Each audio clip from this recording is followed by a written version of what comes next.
Hello, my viewers, and welcome back to my channel. Now, today we'll come into a candid conversation about the unresolved business of decolonization.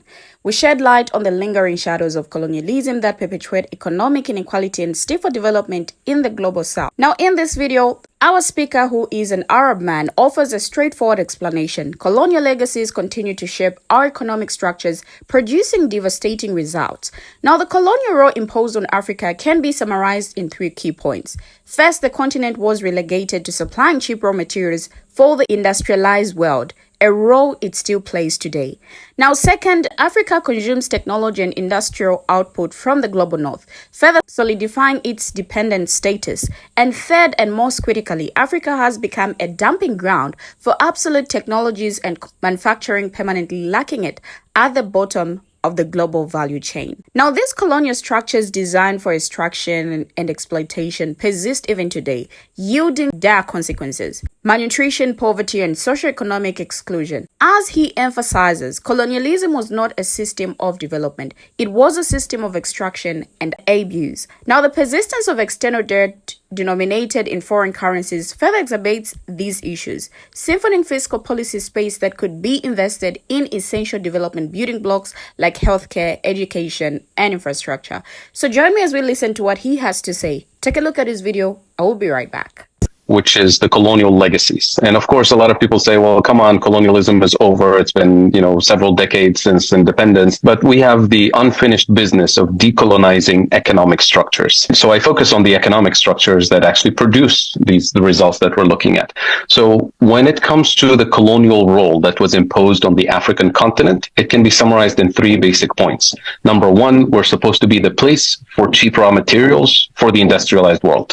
We still play that role today. Number two, we were supposed to be the place that consumes technology and industrial output from the global north. We still play that role today. And number three, and most importantly, we're supposed to be the place where obsolete technologies, assembly line manufacturing that is no longer needed in the industrialized world is outsourced to us under the label of development, cooperation, job creation, technical assistance, all of that. But effectively what it does is that it permanently locks us at the bottom of the global value chain. That was the role we played during colonial times. And unfortunately, that is the role we continue to play today. So colonialism, of course, was not a system for development.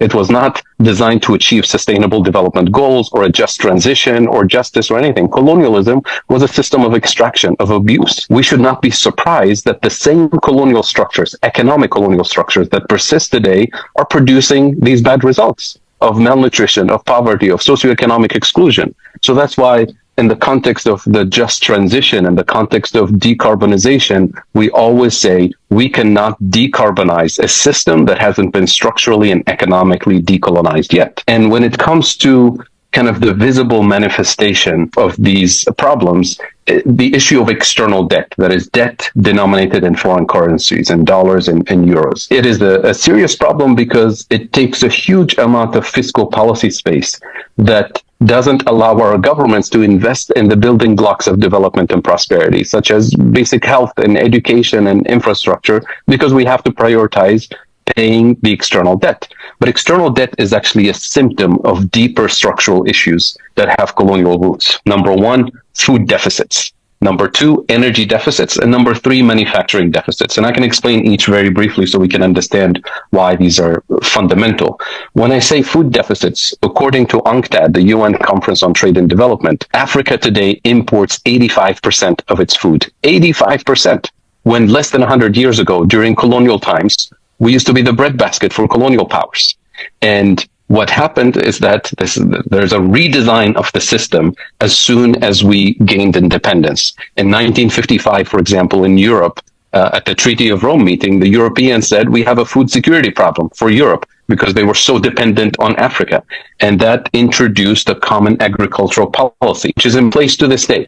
So what is CAP? It's heavy agricultural subsidies to produce the core crops in Europe, such as corn and wheat and soybean and the core food security items. And of course, it wasn't just Europe that did that. It was the United States, Canada, Australia, the former Soviet Union, which is why Russia and Ukraine today dominate the grain industry. And what it did is that it forced African farmers out of business because they couldn't compete with the subsidized wheat and corn coming from the global north. So we had to redesign our agriculture to specialize in cash crops for exports. Coffee, tea, tobacco, bananas, all the complementary items. So today we live in a world where we consume what we don't produce and we produce what we don't consume. And that's why we have real food insecurity on the African continent and the rest of the global south, obviously. So that's the food deficiency. Number two, energy deficiency. When I say energy deficits in Africa, I include our biggest oil exporter on the continent. Nigeria today imports 100% of its gasoline. Not by accident, by design. Angola, our second largest oil exporter, imports 80% of its fuel from international markets. So we're constantly denied the technology for production, the technology for drilling, the technology for refining. So we export crude oil, we import refined petrochemicals.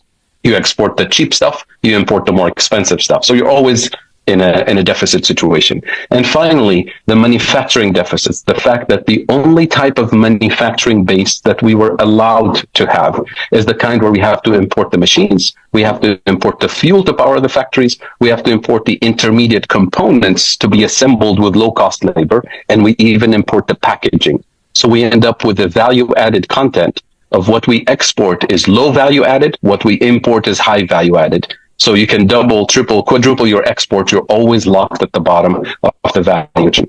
And here's how it's manifested. You have these structural deficits, the most fundamental areas. As you know, no country can function without food, without fuel, without manufacturing. So we have structural trade deficits. And what structural trade deficits do is that they weaken our currencies relative to the dollar, relative to the euro. And with a weaker currency, anything I need to import the next morning, whether it's food or fuel or medicine, you import it at a higher price. So we literally import inflation in the most sensitive areas of the economy, therefore hurting the most vulnerable people in society.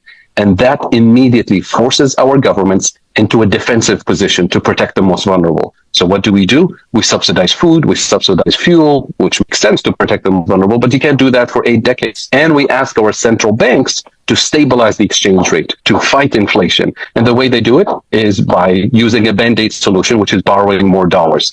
And that gets the external debt into a vicious cycle that is unsustainable, which means now the government is completely obsessed with prioritizing economic activity that will allow us to earn dollars as quickly as possible so that we service the debt. And we deprioritize economic activity that is actually transformational, that is actually the foundation of development and prosperity. And that is the essence of why we neglect so many of the priorities. And that's why a lot of the fiscal policy space that our governments have is dedicated to servicing the debt, which is by design the colonial architecture that was imposed on us. So that's why we say we can't really achieve the sustainable development goals or a just transition or any of the goals that we want to achieve under a system, an economic system that's still structurally colonized when we have economies that are technically steered from abroad. Now, for decades, the Global South has been trapped in a cycle of economic exploitation perpetuated by colonial legacies. Just like the man has said, his powerful message resonates loudly.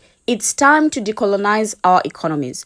Consider this, Africa loses over $100 billion annually through illicit financial flows, exceeding the continent's foreign aid receipts.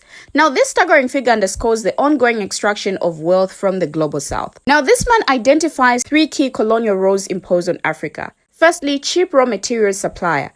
Africa's natural resources fuel the industrialized world, yet locals rarely benefit. An example I can give is the Democratic Republic of Congo, rich in cobalt and copper, yet it remains one of the poorest countries globally.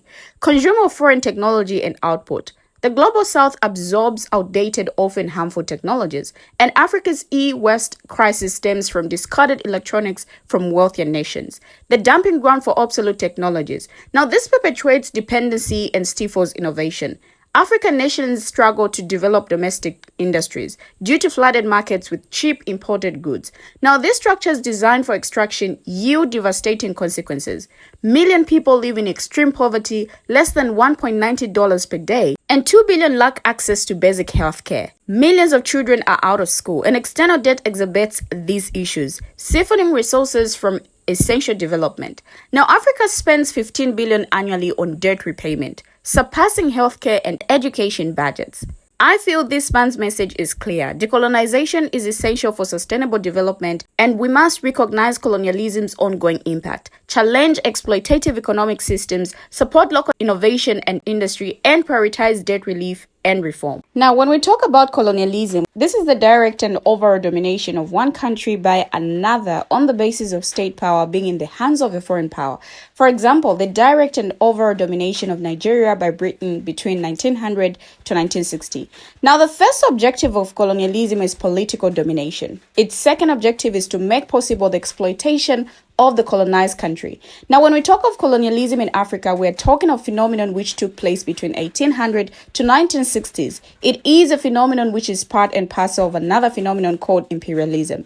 In fact, colonialism is a direct form of imperialism. Now, this is why it is often said that all colonialism is imperialism, but not all imperialism is colonialism. Now, colonialism began as a result of changes in the mode of production in Europe. For example, the emergence of Industrial Revolution. The Industrial Revolution ushered in a new process of production in place of the earlier slave-based economy. Now, the Industrial Revolution was a revolutionary trend in the history of mankind.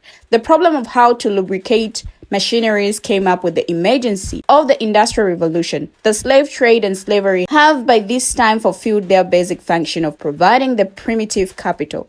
The quest for the investment of the accumulated capital and the need for raw materials led to the colonization of Africa. Now, the Arab man's words cut to the heart of Africa's predicament. Colonialism's legacy continues to shackle the continent. For centuries, European powers exploited Africa's resources, imposed foreign systems, and erased indigenous cultures. Today, we witness the devastating consequences. Now, colonialism transformed Africa into a cheap labor reservoir and raw material extractive zone. Local industries were suppressed and economies were tailored to serve European interests. Now, this legacy still persists even today. We're seeing external debt burdens which are suffocating national budgets, and eco-trade agreements hinder economic diversification, and Africa's natural resources fuel global industries, yet locals rarely benefit from it. Colonialism disrupted Africa's social fabric, imposed languages and education systems, erased cultural identities, foreign religions supplanted traditional beliefs, and community structures were dismantled, creating social fragmentation. Colonial powers drew arbitrary borders, ignoring ethnic and linguistic diversity. Now, this artificial construct spawned endless conflicts over resources and territory, weak institutions and governance, and external interference in internal affairs. We finally come to the end of the video, but what do my viewers have to say? Share your thoughts, your views as well on what this man was talking about in the video. Thank you for always watching, and see you in my next video as I bring you another interesting video.